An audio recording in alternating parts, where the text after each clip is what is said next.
Lorsque j'ai téléphoné à mon fils cadet pour confirmer les détails du mariage dont nous discutions depuis des mois, jamais je n'aurais imaginé que les mots que j'allais entendre de l'autre côté du fil détruiraient complètement l'image que j'avais de notre famille.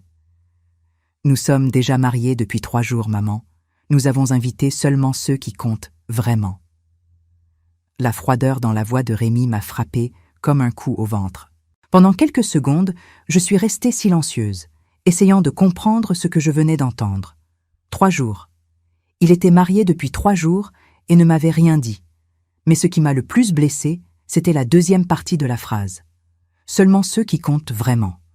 Alors moi, qui l'avais porté pendant 9 mois, qui avait passé des nuits blanches quand il était malade, qui avait financé ses études et toujours été à ses côtés, je ne comptais pas.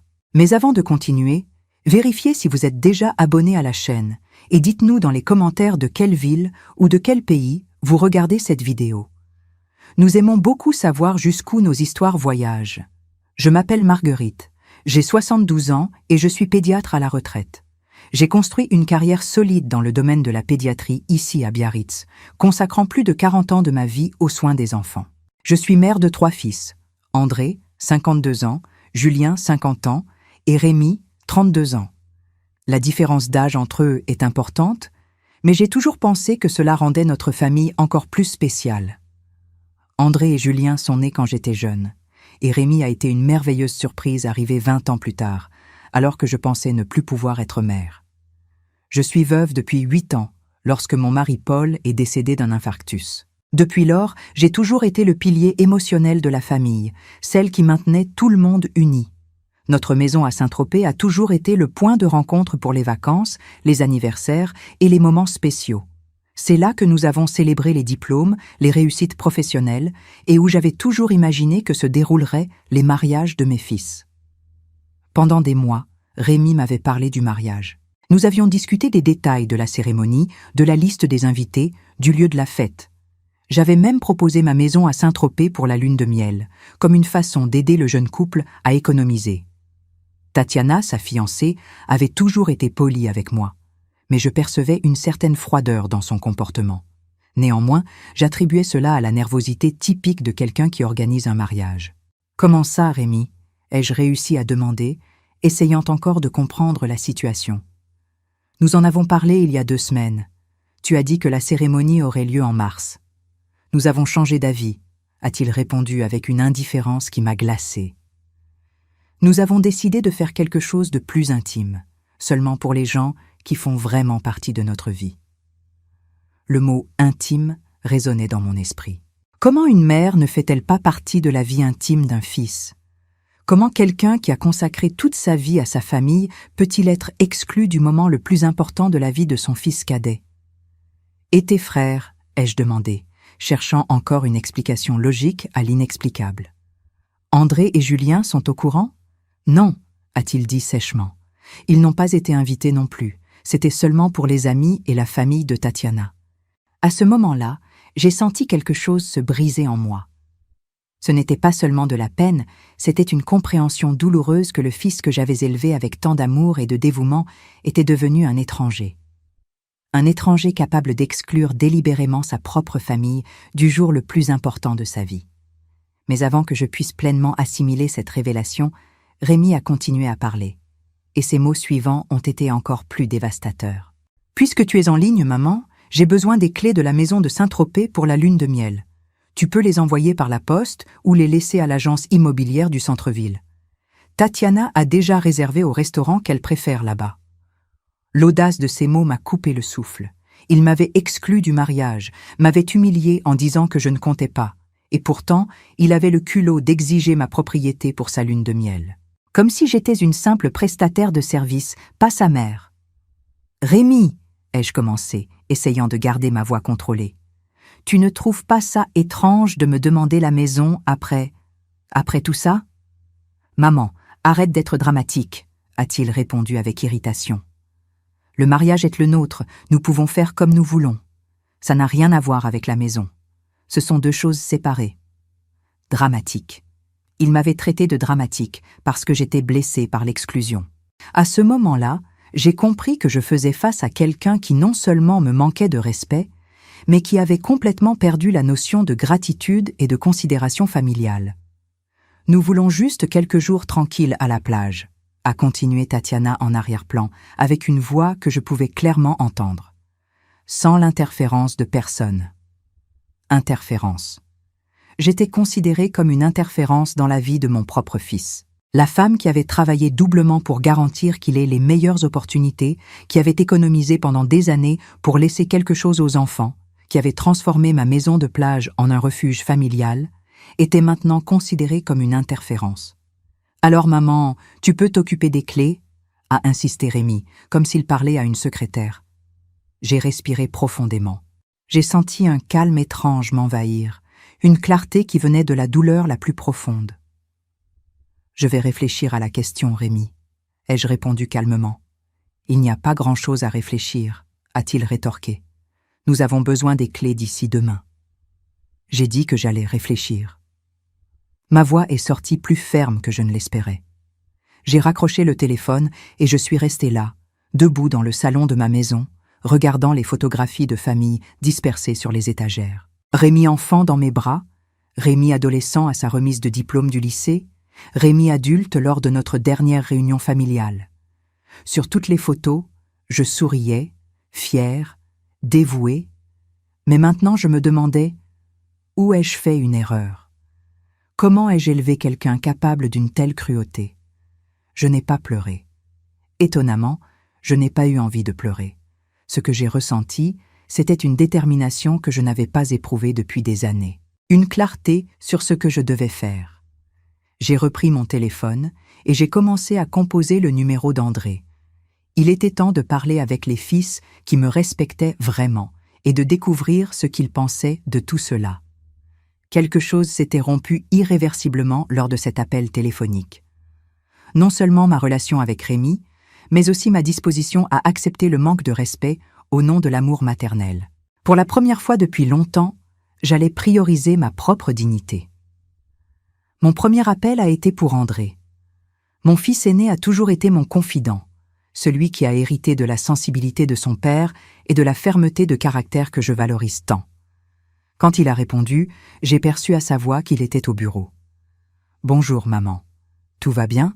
C'est rare que tu appelles à cette heure. » « André, je dois te raconter quelque chose que j'essaie encore de comprendre. » J'ai respiré profondément. Rémi s'est marié il y a 3 jours. Le silence de l'autre côté a été si long que j'ai cru que la ligne avait coupé. Comment ça, il s'est marié? Sa voix a complètement changé. Maman, le mariage n'était pas prévu pour mars? C'est ce que nous pensions. Mais il vient de m'appeler pour m'informer que c'était déjà fait, et qu'ils ont invité seulement ceux qui comptent vraiment. Il a dit ça? André a élevé le ton, ce qui était rare venant de lui. Il a eu le culot de dire que tu ne comptes pas? Il l'a dit.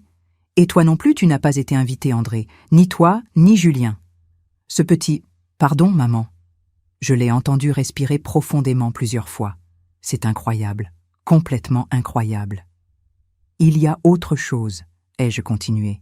Il veut les clés de la maison de Saint-Tropez pour la lune de miel. Comme si rien ne s'était passé. L'audace de ce gamin n'a pas de limite.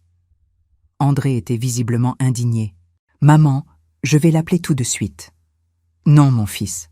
Appelons d'abord Julien. Je veux que vous soyez tous les deux au courant de tout. » J'ai appelé Julien ensuite, ajoutant André à la conversation. Mon fils du milieu a toujours été le plus impétueux des 3, et sa réaction a été exactement ce que j'attendais. Ce petit morveux a complètement perdu la tête, a explosé Julien. « Maman, vous avez élevé ce garçon avec tant d'amour, et il fait une chose pareille ?»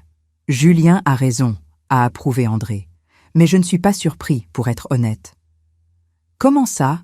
ai-je demandé. « Maman, Julien et moi en avons déjà parlé plusieurs fois. Rémi a toujours été différent avec nous. Depuis qu'il a commencé à sortir avec Tatiana, il a complètement changé. » Julien a complété la pensée de son frère. « Il ne vient ici à la maison que quand il a besoin de quelque chose. Tu te souviens quand il a demandé de l'argent pour acheter la voiture neuve? Et quand vous avez payé son master? » Les mots de mes fils étaient comme des pièces de puzzle qui s'assemblaient.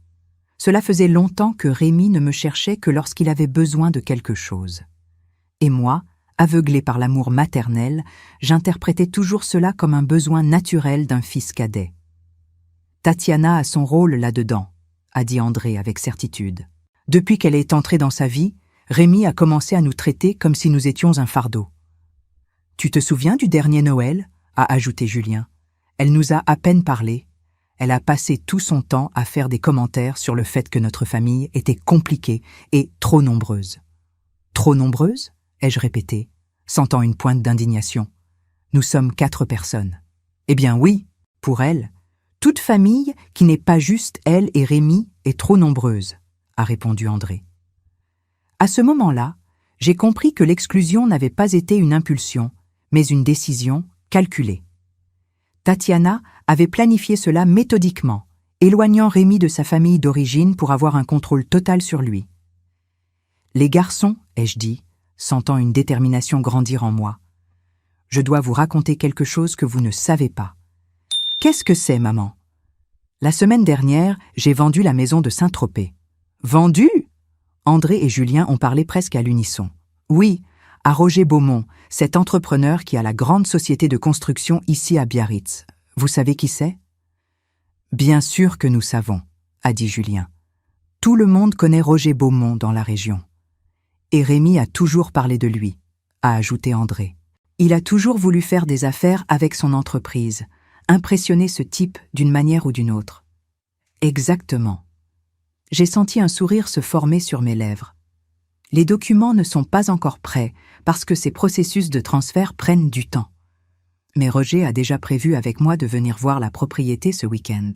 Maman, la voix d'André est devenue curieuse. Pourquoi tu me racontes ça maintenant ? Parce que je pense donner les clés de la maison à Rémi quand même. Comment ? Julien semblait confus. Laissons-le aller là-bas avec Tatiana, pensant qu'il profite donc de la lune de miel dans la maison de leur mère naïve. Sauf que samedi, celui qui va apparaître là-bas, c'est le véritable propriétaire de la propriété.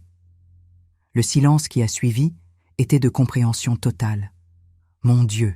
a murmuré Julien. « Rémi va mourir de honte. » Et devant Roger Beaumont, a ajouté André. Devant le type qu'il a toujours voulu impressionner. Exactement. Il veut me traiter comme une pourvoyeuse de propriété ? Il veut m'humilier et ensuite exiger ma maison ? Eh bien, qu'il apprenne ce que sont les conséquences. Maman, a dit André avec admiration dans la voix, vous avez raison.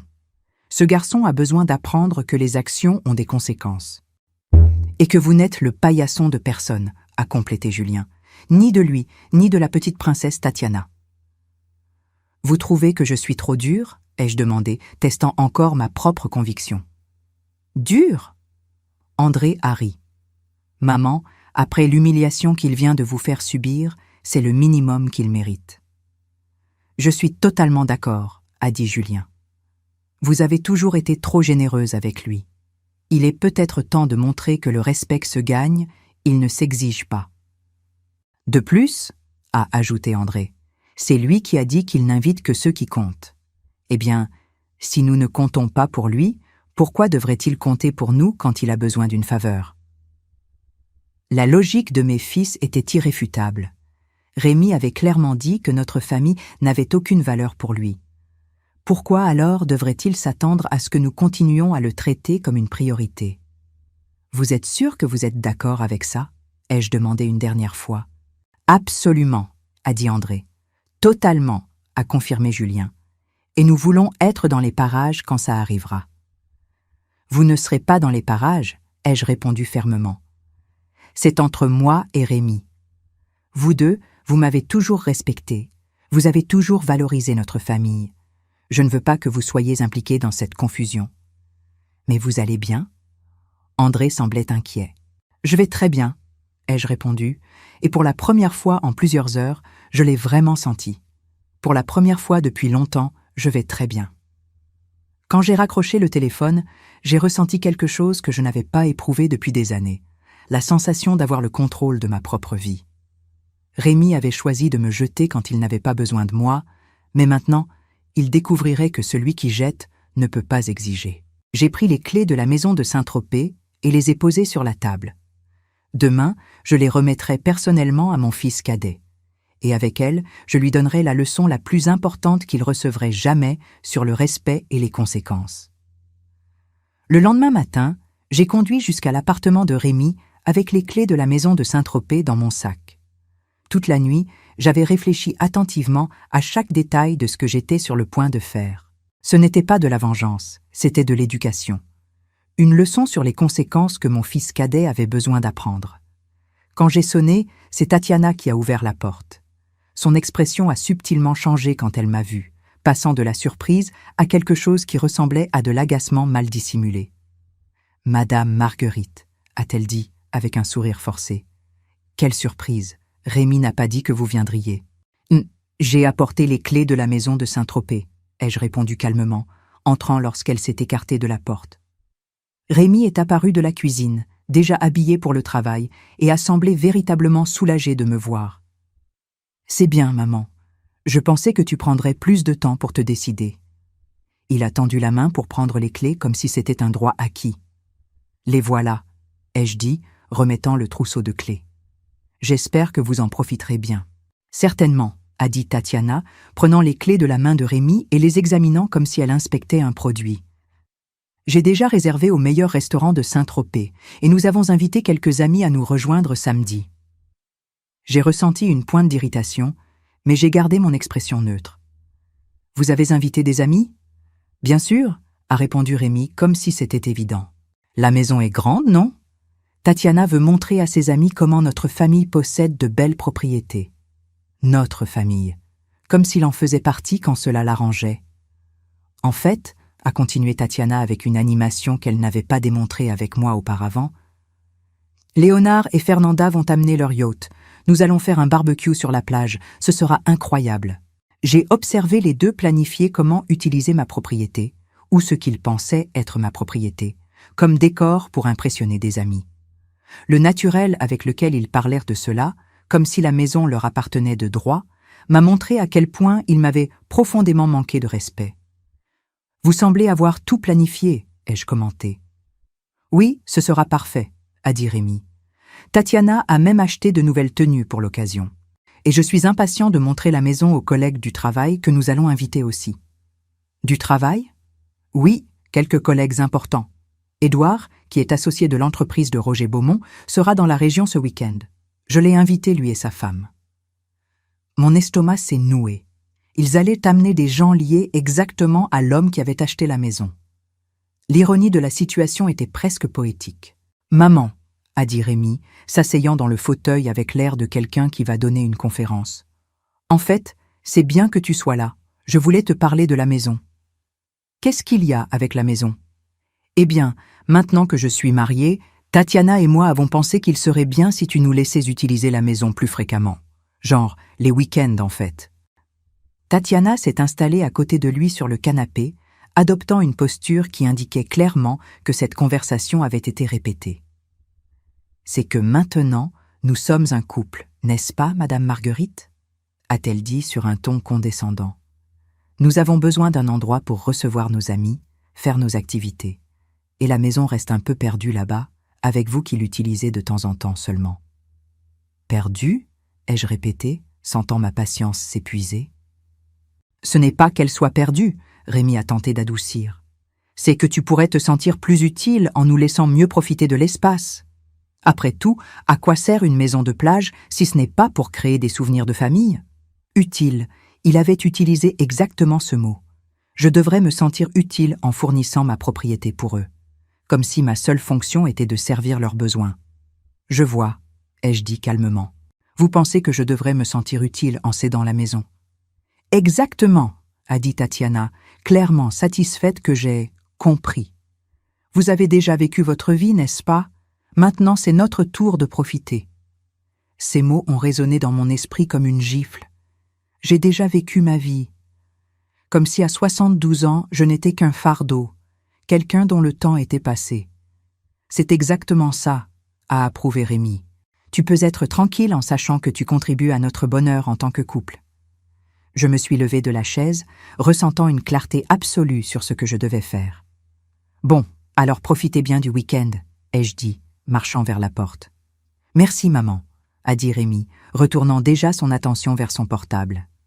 Tu es génial. Je suis sortie de l'appartement le cœur lourd, mais avec une détermination inébranlable. Pendant le trajet de retour à la maison, j'ai appelé Roger Beaumont pour confirmer les détails finaux dont nous avions déjà discuté. Monsieur Beaumont, c'est Marguerite Santos. Concernant notre négociation de cette semaine, vous maintenez le plan de venir voir la propriété samedi? Bien sûr, Madame Marguerite. Je prévois d'arriver vers 10 heures du matin avec mon épouse. Nous sommes impatients de voir notre nouvelle maison de plage. Parfait. Juste un avertissement. Il se peut que vous trouviez quelques personnes là-bas quand vous arriverez. Ce sont des intrus qui profitent du fait que la maison était vide. Des intrus? Vous voulez que j'appelle la police? Ce ne sera pas nécessaire. Je voulais simplement vous prévenir pour que vous ne soyez pas surpris. Leur embarras sera suffisant. Quand je suis arrivée chez moi, je me suis assise à mon secrétaire et j'ai commencé à écrire une lettre. Chaque mot a été choisi avec soin, expliquant la situation sans rancœur, seulement avec la clarté de quelqu'un qui avait finalement décidé de ne plus accepter le manque de respect. « Rémi, ai-je écrit, quand tu as dit que tu avais invité à ton mariage seulement ceux qui comptent vraiment, j'ai pris une décision importante sur qui compte vraiment dans ma vie aussi. La maison de Saint-Tropez a été vendue cette semaine à Monsieur Roger Beaumont, qui arrivera samedi matin pour découvrir sa nouvelle propriété. J'espère que cette situation t'aidera à comprendre que les actions ont des conséquences et que le respect n'est pas optionnel dans une famille. Avec amour, mais avec des limites claires, ta mère. » J'ai soigneusement plié la lettre et l'ai mise dans une enveloppe. Demain matin, je conduirai jusqu'à Saint-Tropez et laisserai l'enveloppe à la porte de la maison, peu avant l'arrivée de Roger. Pendant que je terminais les préparatifs, j'ai réfléchi à comment j'en étais arrivée à ce point. Pendant des années, j'avais confondu amour maternel et permissivité. J'avais interprété l'ingratitude comme de l'immaturité, le manque de respect comme une phase. Mais maintenant, je comprenais qu'en acceptant des comportements inacceptables, j'avais appris à mon fils cadet qu'il pouvait me traiter sans considération. Cette leçon douloureuse qu'il était sur le point de recevoir n'était pas de la cruauté. C'était l'amour le plus difficile qu'une mère peut démontrer. L'amour qui établit des limites et enseigne que la dignité n'est pas négociable. Le samedi matin, j'ai conduit jusqu'à Saint-Tropez avec le cœur battant, mais avec une détermination inébranlable. À 9h40, je me suis garée dans la rue de la maison de plage et j'ai marché jusqu'à la porte principale. Je pouvais entendre des voix et des rires venant de l'intérieur. Rémi et Tatiana étaient déjà là avec leurs invités, profitant de ce qu'ils pensaient être un week-end parfait dans la propriété familiale. J'ai discrètement glissé l'enveloppe sous la porte, sonné 3 fois et suis parti rapidement. Mon cœur battait fort pendant que je montais dans la voiture et me positionnais de l'autre côté de la rue, d'où j'avais une vue claire sur l'entrée de la maison. À 10 heures précises, la BMW noire de Roger Beaumont s'est garée juste devant. Roger est descendu de la voiture accompagné de son épouse, Marthe, une femme élégante que j'avais brièvement rencontrée pendant les négociations. Ils ont marché avec confiance jusqu'à la porte principale, clairement enthousiastes de découvrir leur nouvelle propriété. Quand Roger a déverrouillé la porte, Tatiana est apparue, vêtue d'un bikini coloré et avec une expression de totale confusion sur le visage. « Puis-je vous aider ?» Je l'ai entendu demander, même de la distance où j'étais. « Bonjour », a dit Roger poliment. « Je suis Roger Beaumont, le nouveau propriétaire de cette maison. Je suis venu découvrir la propriété. » J'ai vu Tatiana pâlir instantanément. Elle a bégayé quelque chose d'inaudible et s'est retournée pour crier après Rémi. En quelques secondes, mon fils est apparu à la porte, seulement en bermuda, avec une expression d'incrédulité totale. « Excusez-moi, monsieur », j'ai entendu Rémi dire d'une voix tremblante. « Je pense qu'il y a une erreur. C'est la maison de ma mère. »« Il n'y a aucune erreur, jeune homme, » a répondu Roger, sortant quelques papiers de sa poche. « J'ai acheté cette propriété à Madame Marguerite Santos la semaine dernière. Voici les documents préliminaires de la vente. » Le visage de Rémi a subi une transformation complète. De la confusion au choc, du choc à la compréhension humiliante de ce qui se passait. Il s'est baissé et a ramassé l'enveloppe que j'avais laissée, l'ouvrant avec des mains tremblantes. J'ai vu quand il a lu ma lettre. Ses jambes ont semblé faiblir, et il s'est appuyé contre le chambranle de la porte. Tatiana a arraché la lettre de ses mains et l'a lue rapidement, son expression changeant de la confusion à l'horreur totale. « Rémi ?» j'ai entendu Marthe, l'épouse de Roger, commenter avec délicatesse. « N'est-ce pas ce jeune homme qui vous salue toujours aux événements de l'entreprise de construction? Celui qui travaillait dans la société d'ingénierie ?»« C'est bien lui, » a confirmé Roger. « Rémi Santos. Il mentionnait toujours qu'il voulait faire un partenariat avec nous. » L'embarras sur le visage de mon fils était visible même de loin. Il se trouvait devant l'entrepreneur qu'il avait toujours voulu impressionner, pratiquement nu, dans une situation complètement humiliante, découvrant qu'il avait été trompé par sa propre mère.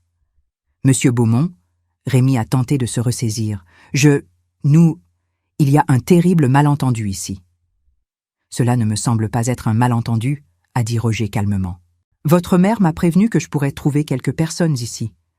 Vous êtes les intrus dont elle a parlé ?»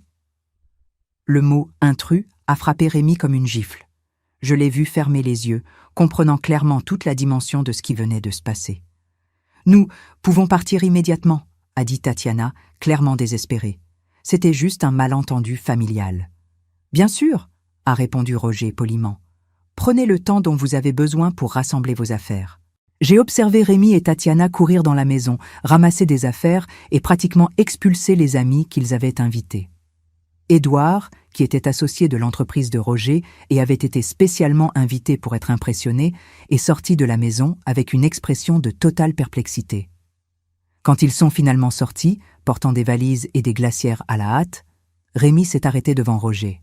« Monsieur Beaumont, s'il vous plaît, je peux expliquer… » « Pas besoin d'expliquer quoi que ce soit, mon garçon, » a dit Roger. « Les questions familiales sont compliquées, effectivement. J'espère simplement que vous résoudrez cela de la meilleure façon. » J'ai vu mon fils monter dans la voiture avec Tatiana et quitter la rue à toute vitesse. Quelques minutes plus tard, mon téléphone a commencé à sonner de façon insistante. Rémi a appelé 12 fois d'affilée. Je n'ai répondu à aucun appel. Les messages textes arrivaient les uns après les autres. « Maman, tu dois m'expliquer ça. S'il te plaît, réponds au téléphone. Je n'arrive pas à croire que tu m'aies fait ça. Je vis la plus grande honte de ma vie. » André m'a appelé vers midi. « Maman, Rémi essaie de m'appeler depuis 1 heure. Il est désespéré. »« Et tu vas répondre ?» ai-je demandé. « Certainement pas, » a répondu André fermement. « Il a fait son lit, maintenant qu'il y dorme. » Julien reçoit aussi des appels de lui. « Et Julien ? Même position que moi. Vous avez fait exactement ce que vous deviez faire. Maintenant, il doit gérer les conséquences de ses choix. »« Vous êtes sûr ? » ?»« Absolument, maman. Il a dit qu'il n'avait invité que ceux qui comptent à son mariage. Eh bien, maintenant il a découvert qui compte vraiment quand il a des ennuis. » À 16 heures, Rémi est apparu à ma porte. Quand j'ai ouvert, j'ai vu un homme complètement détruit. Ses yeux étaient rouges, sa posture courbée, son arrogance précédente complètement évaporée. « Maman, » a-t-il dit d'une voix brisée, « nous devons parler. »« Nous devons, effectivement, » ai-je répondu, le laissant entrer. Il s'est assis sur le canapé où il avait grandi, où je l'avais soigné quand il était malade, où nous avions parlé de ses rêves et de ses projets. Maintenant, ce même canapé était le décor de la conversation la plus difficile que nous ayons jamais eue. « Pourquoi tu m'as fait ça ?» a-t-il demandé, les larmes aux yeux. « La vraie question, » ai-je répondu calmement, « c'est pourquoi tu m'as fait ça en premier. »« Je n'ai rien fait. »« Tu n'as rien fait ?» J'ai senti ma voix s'élever légèrement. « Tu m'as exclu de ton mariage. Tu m'as dit que tu n'avais invité que ceux qui comptent. Tu m'as humilié en disant que je devrais me sentir utile en cédant ma maison. Et ensuite, tu as eu l'audace d'exiger ma propriété comme si c'était un droit. » Rémi est resté silencieux, finalement confronté à la réalité de ses actions. « Tu m'as appris, mon fils, ai-je continué, que les actions ont des conséquences. Que lorsqu'on rejette les gens, on ne peut pas s'attendre à ce qu'ils restent disponibles quand on a besoin d'eux. Mais maman, tu m'as humilié devant Roger Beaumont. Ma carrière peut être ruinée. Et toi, tu m'as humilié devant ta nouvelle famille. Ma dignité était ruinée. » Il a baissé la tête, comprenant finalement l'ampleur de ce qu'il avait fait. À ce moment-là, je ne voyais plus l'homme arrogant qui m'avait manqué de respect, mais un fils qui apprenait l'une des leçons les plus douloureuses de sa vie. Dans les semaines qui ont suivi l'épisode de la maison de Saint-Tropez, j'ai observé les conséquences des choix de Rémi se déployer naturellement. J'ai appris par André que l'embarras devant Roger Beaumont s'était répandu dans les cercles professionnels de Biarritz. Édouard, l'associé que Rémi voulait tant impressionner, avait commenté l'épisode lors de réunions de travail, non pas avec méchanceté, mais avec la curiosité naturelle de quelqu'un qui avait assisté à quelque chose d'inhabituel. Le projet que Rémi rêvait de développer avec l'entreprise de construction de Roger fut reporté indéfiniment. Pas par vengeance, mais parce que, selon les propres mots de Roger lorsque je l'ai croisé au supermarché quelques semaines plus tard, je préfère travailler avec des personnes qui démontrent de la maturité dans leurs relations familiales. Tatiana, quant à elle, a passé des semaines à éviter les événements sociaux où elle pourrait rencontrer les personnes qui avaient été témoins de la situation. L'embarras avait touché exactement ce qu'elle valorisait le plus. Son image sociale, impeccable. Pendant ce temps, je traversais une transformation que je n'attendais pas à 72 ans. Pour la première fois en décennies, je redécouvrais qui était Marguerite, non seulement comme mère, mais comme femme, comme individu avec des désirs et des rêves propres. Avec l'argent de la vente de la maison de Saint-Tropez, j'ai pris des décisions qui avaient été reportées pendant des années. J'avais toujours rêvé de faire un voyage en Italie et en Grèce, spécifiquement pour découvrir les sites archéologiques de Rome et d'Athènes. Paul, mon défunt mari, n'avait jamais eu d'intérêt pour les voyages lointains.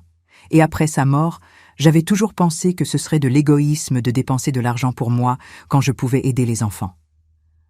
André et Julien m'ont complètement soutenu quand j'ai annoncé mes projets de voyage. « Maman, vous méritez cela, et bien plus encore », a dit André lors d'un déjeuner qui est devenu une tradition le dimanche. « Pourquoi ne nous avez-vous jamais parlé de ce rêve avant ?»« Parce que j'ai toujours pensé que mes rêves étaient moins importants que vos besoins, » ai-je répondu honnêtement. « Cela n'a jamais été vrai, » a dit Julien. « Et si Rémi s'était donné la chance de mieux vous connaître en tant que personne et pas seulement comme mère, peut-être n'aurait-il pas commis une si grande erreur. » La relation avec mes deux fils aînés s'est approfondie d'une façon que je n'imaginais pas possible. Ils ont commencé à me voir non seulement comme la matriarche de la famille, mais comme une femme intéressante, avec des histoires à raconter et des rêves à réaliser. Nous avons commencé à parler d'art, de mes expériences comme pédiatre, de philosophie de vie. 2 mois après l'épisode, Rémi est apparu à ma porte de nouveau. Cette fois, il n'y avait pas de désespoir dans ses yeux, mais quelque chose qui me semblait être une réflexion authentique.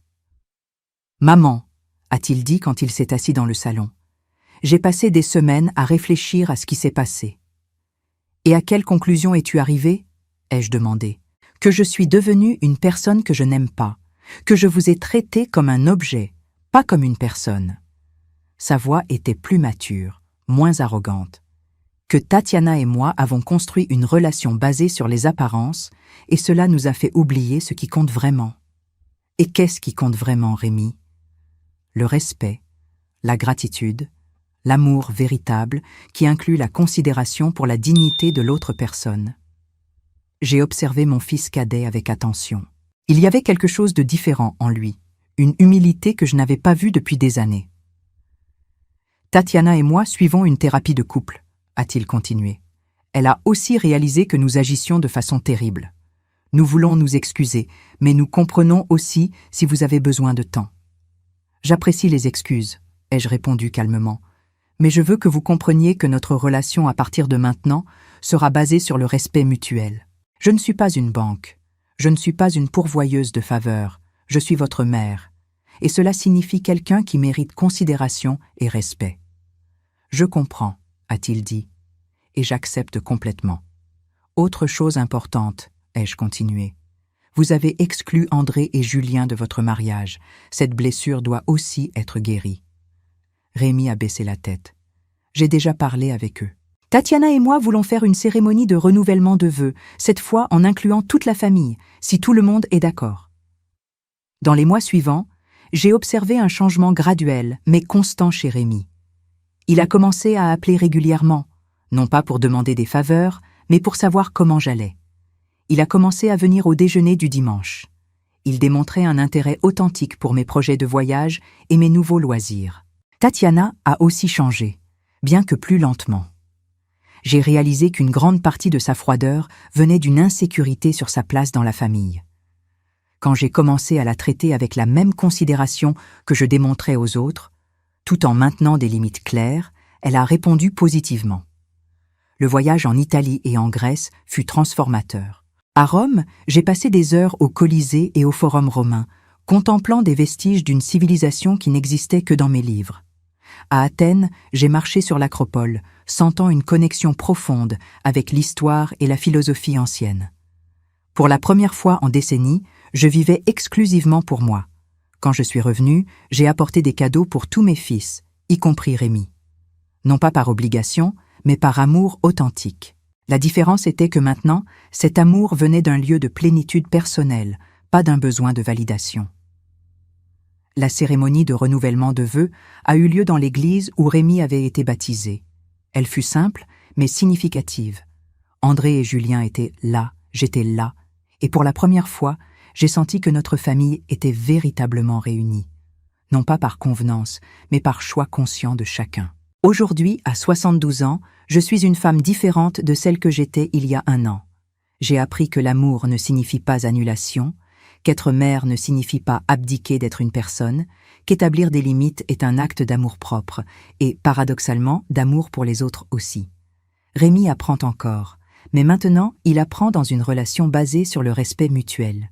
Tatiana a découvert qu'elle peut avoir une belle-mère qui la traite bien sans perdre sa propre identité. André et Julien ont gagné une mère plus présente et intéressante. Et moi ? J'ai redécouvert qu'il n'est jamais trop tard pour prioriser notre propre dignité. Que nous pouvons aimer profondément sans nous annuler. Qu'établir des limites n'éloigne pas les bonnes personnes de nos vies.